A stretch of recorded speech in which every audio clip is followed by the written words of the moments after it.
On stage, Robbie Williams is a chameleon. Just when you think you've got him worked out, he changes again. And he's a bit like that in person too, camping it up outrageously 1 minute, thoughtful and introspective the next. Yet never far below the surface is the lad from the north of England who can't quite believe his luck. He's good-looking, rich, a superstar with millions of adoring fans around the world. But there's another change in the wind. The rock and roll Romeo is cleaning up his act. He's ready to settle down and on the lookout for Miss Right. Or so he says.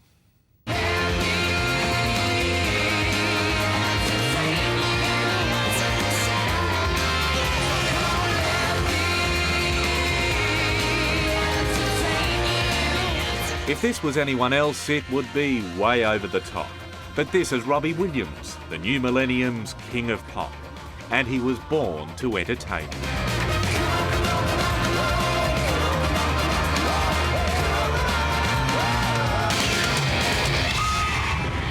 I'm 29 and I started getting paid for what I do when I was 16.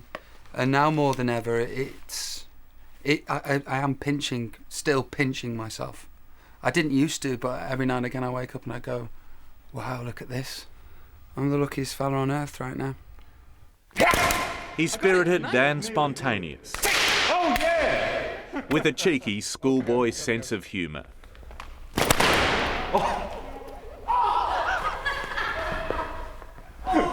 It goes to family allowance. Hell is gone and heaven's here. There's nothing left for you to fear. Shake your ass, come over here, now scream. Robbie is hot property and has the bank balance to prove it. Last year, he signed a recording deal said to be worth a whopping $200 million. But I'm rich beyond my wildest dreams! I said it completely as a joke, and then when I saw it back in print, I thought, you tit. You know, I think that's the saying that will probably stay with me for the rest of my life. I really meant it ironically, but I suppose it wasn't. I am rich beyond my wildest dreams. This is the 1973 E-Type Jaguar. It's got a bit of James Bond action going on with it. This is the Bentley. Actually, this one's the rented car. But the fact is, I'm thinking of buying this one, and then the chicks will dig me. Yeah, because I've got a... We got stars directing our fate. Not that he really needs swish cars. He's already dated some of the world's most stunning women. And then there are the millions of adoring female fans.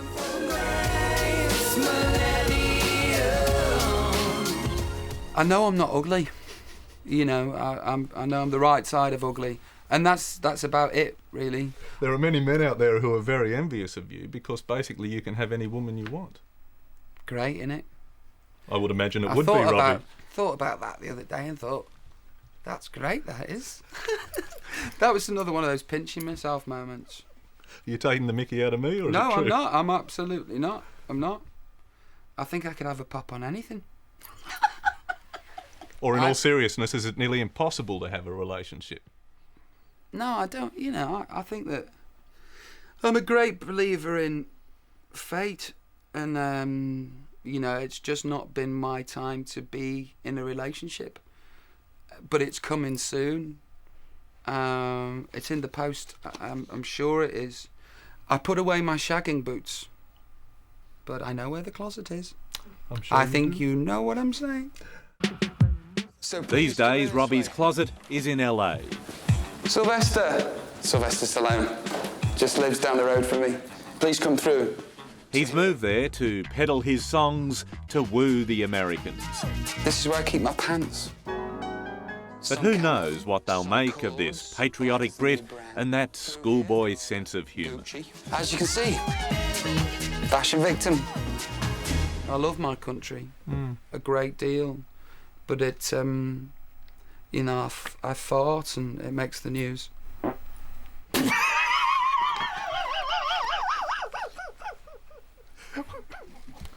You know what I'm saying? Well, I can hear you. You know how to unstitch a bloke, don't you, so to speak? But fame for Robbie does have a serious downside. He's a bit paranoid, and with good cause. On his last European tour, an obsessed fan slipped through security, raced on stage, and took a flying leap at Robbie. Are you questioning your size? And then the next second, it felt like, I was in the pit, 10 foot down, and I was staring up.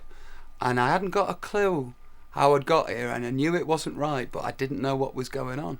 And then there was this angry man just going at me like that, and he jumped down to the pit, and I was thinking, I'm going to get battered here. What's going on? Then he got dragged away, and then from then on, it was probably an amazing show, because there's nothing like being thrown off stage to get your adrenaline going. Are you questioning your size? It was really scary, because after the event, it goes through your mind that guy could have had a knife, or could have had a gun, or could have had anything. Robbie also has his own demons to fear and fight. When he first shot to fame in boy band Take That, he was just 16. By the time he went solo 5 years later, he had it all. Millions in the bank, millions of fans, and a raging drug and alcohol addiction. Just over 2 years ago, he cleaned up his act and went straight. I've stopped drinking and taking drugs, and it's increasingly difficult for me to see you all pissed. Do you know what I mean? And I'm an alcoholic and I'm a drug addict, and alcoholics and drug addicts want to drink and want to take drugs, even though it kills them. My day-to-day existence was, I don't know, it was vodka and cocaine, I suppose, daily, for quite some time. It sounds sad. You had it all. Yeah, it was immensely sad. Yeah, it was tremendously sad, but you've got to go there to come back. And I had some great times as well. You know, nobody does all that stuff because it feels horrible.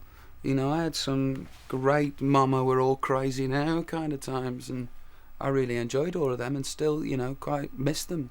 Why did you want to get out of it if it was a good place to be? I think that when you're born, you're given out your drink ticket book and your drugs ticket book, and some people's books are a lot bigger than others. I was given a pamphlet, and I opened mine up and they'd all gone and they'd all been used, and my body just went, you know what, no more now.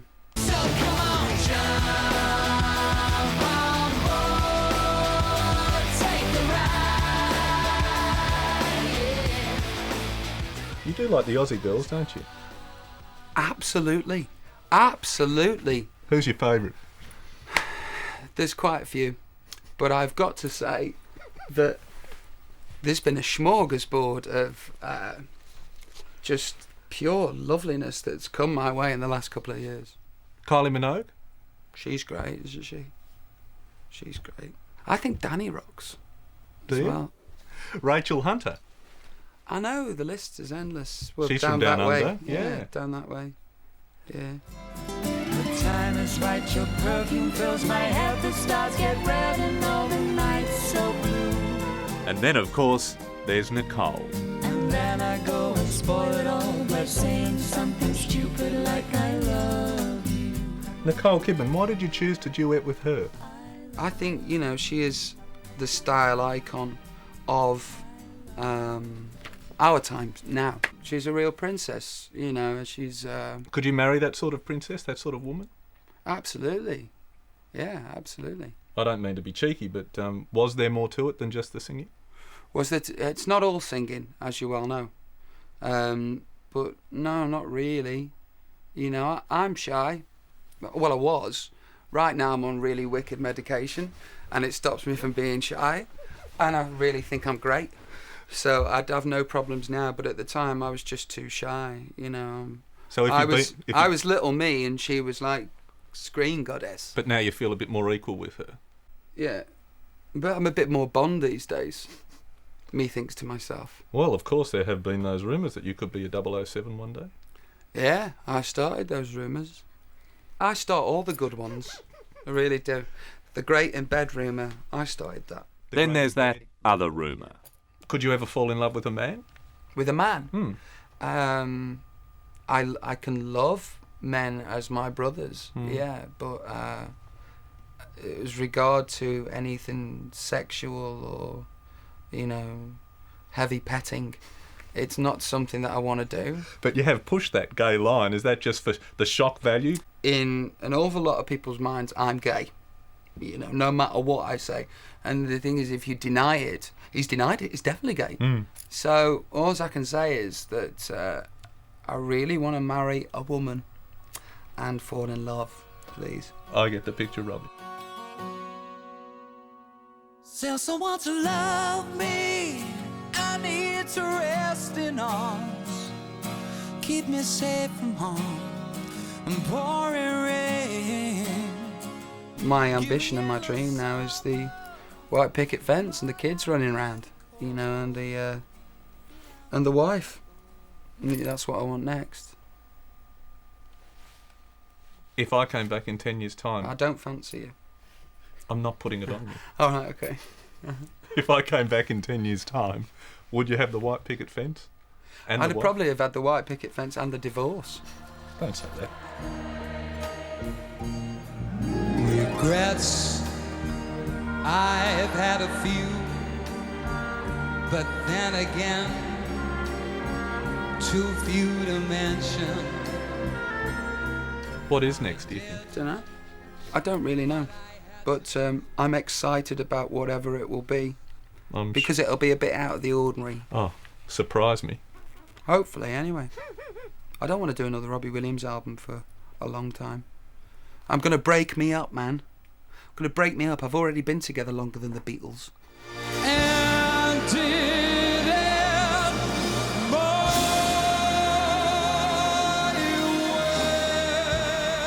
And I had just one last question for Robbie before I said goodbye. Who's your favourite singer? Who's my favourite? Dean Martin, I suppose. How about Tom Jones? What do you reckon of him? Tom Jones has an amazing, immense voice. You can do him, mimic him, can't you?